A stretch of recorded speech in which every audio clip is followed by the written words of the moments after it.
የአሜሪካው ፕሬዝዳንት ዶናልድ ትራምፕ የሀገራቸው ወታደሮች ከደቡብ ኮሪያ ጋር በየጊዜው የምታደርገውን ወቅታዊ ወታደራዊ ልምምድ በእጅጉ እንዲቀነስ ትዕዛዝ ሰጥተዋል። ለውሳኔያቸው ምክንያቱ ከሰሜን ኮሪያው መሪ ጋር ያለኝ መልካም ግንኙነት ነው ማለታቸው ደግሞ በርካቶችን አስገርመዋል። ደቡብ ኮሪያ በኢራን ጦርነት ከአሜሪካ ጎን አለመሳተፏም የጋራ ጦር ልምምዱን እርባና ያሳጠዋል ሲሉም ተደምጠዋል። የዚህን ዜና ትንታኔ ግርማ የከበደ አዘጋጅቶታል። ምስሊያ ሀሺም ታቀርበዋለች። I got along very well. North Korea, Kim Jong-un, I got along very well with him. The press hated when I said that. How could you get along with him? Well, it's nice to get along with somebody who has a lot of nuclear weapons or otherwise, isn't it? እርግጥ ነው ፕሬዝዳንት ትራምፕ ከሌሎች የአሜሪካ መሪዎች በላይ ከሰሜን ኮሪያ ጋር ሰላም የፈጠሩ መሪ ለመምሰል ብዙ ግረዋል። ሌላው ቀርቶ 38ኛው ላቲቲዩድ ላይ የተመሰረተውንና ቴክኒካዊ ጉዳይ ብቻ ከታየ ዛሬም ጦርነት ላይ ናቸው የሚባሉትን የሁለቱ ኮሪያዎች ድንበርን ተሻግረው ከፒዮንግያንጉ ሰው ኪም ጆንግ ኡን ጋር ተጨባብጠዋል። ከዚህ ውጪ ውጤት አልመጣም እንጂ በሲንጋፖርም በቪየትናምም ሁለቱ መሪዎች በግንባር ተገናኝተዋል። ትራምፕ ደግሞ ደጋግመው ከሰሜን ኮሪያው መሪ ጋር እንደሚዋደዱ ሲነግሩንም ነበር። And then we fell in love. Okay? No, really. He wrote me beautiful letters. And they're great letters. ይሁን እንጂ እንዳሁኑ እሳቸው የሰሜን ኮሪያ ወዳጅ ሆነው የሀገራቸው የቅርብ ወዳጅ ሆና የኖረችውን ደቡብ ኮሪያ ገሸሽ ያደርጋሉ ተብሎ ታስበውም አያውቅም። ትራምፕ ይህንን ያልተጠበቀ አቋማቸውን ይፋ ያደረጉት ዛሬ በይፋ የተጀመረውን የዋሽንግተንና የሲኦል የ11 ቀናት የጋራ ጦር ልምምድን ትንሽ ቀደም ብለው ነው። ኢራንን የኒውክሌር ትጥቅ ለማስፈታት የጀመርነው ጦርነት ደቡብ ኮሪያን ተቀላቀይን ብንላት እኮ ግድ የለም አልሳተፍም ያለችን ሀገር ናት አሉ በትሩዝ ሶሻል የማህበራዊ ትስስር ገጻቸው። ለነገሩ ይህንን በየአጋጣሚው ሲናገሩትም ቆይተዋል። Think of it. And it's not just NATO. You know who else didn't help us? South Korea didn't help us. You know who else didn't help us? አስቡት፣ ኔቶ ብቻ አይደለም የከዳን፣ ደቡብ ኮሪያም ናት። ደቡብ ኮሪያን ከሰሜን ኮሪያው ኪም ጆንጉን ለመከላከል በዚያች ሀገር 45,000 ወታደሮች አሉን። እነሱ ግን ለኢራኑ ጦርነት አላገዙንም፣ አንፈልጋቸውም። እንደውም ኒውክሌር የታጠቀው ኪም ጆንጉን በጣም ጥሩ ሰው ነው።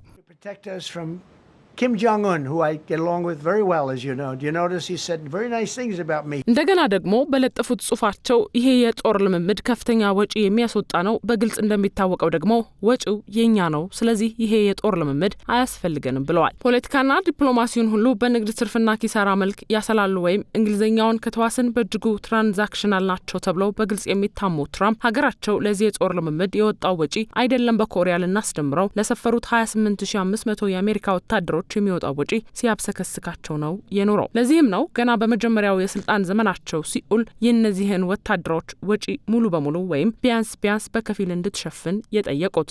አሁን በሁለተኛው የስልጣን ዘመናቸው ፕሬዝዳንቱ ወዳጅ ጠላት ሳይለዩ ባርከፈከፉት የታሪፍ ሩምታ ደግሞ የአሜሪካ ስትራቴጂካዊ ወዳጅ የምትባለውን ደቡብ ኮሪያንም አልማሯትም። በዚህም ከደቡብ ኮሪያ ወደ አሜሪካ የሚገቡ ከጣውላ እስከ ተሽከርካሪ ያሉ ምርቶች የ25% ታሪፍ ተጥሎባቸዋል። እንደ ሌሎች ሀገራት መሪዎች ሁሉ ደቡብ ኮሪያ መሪዋ ሊጄ ሚዊንግን ወደ ዋይት ሀውስ ልካና በአሜሪካ ኢኮኖሚ ላይ $350 ቢሊዮን እንደምታፈስ በደፈናው ቃል ገብታ ነው የታሪፍ ነገር የላላላት። በሌላ በኩል ይሄ የምጣኔ ሀብት ፍሰት ቃል ከተገባ 1 ዓመት ቢያልፈውም ዛሬም እንኳን ዝርዝር ጉዳዩ አልተገለጸም። በመካከሉ እንበለው በመጨረሻው የኢራን ጦርነት ተከፈተና ከትራምፕ የጦርነት ድግስ መጥሪያ የተላከላት ሲኦል የእሳት ግብዣውን ሳትቀበል ቀረች። ይሄን ትራምፕ እንደ ክህደት ቆጥረውት አሁን በመጨረሻው ቂማቸውን አፈረጡት። በዚህም እሳቸው አሁን አዲስ ባቀረቡት ሀሳብ ከዚህ ቀደም ሀገራቸው አሜሪካ የኮሪያ ልሳነ ምድርን በተመለከተ ይዛው የማታውቀውን አቋም አንጸባርቀዋል። ሁለቱ ሀገራት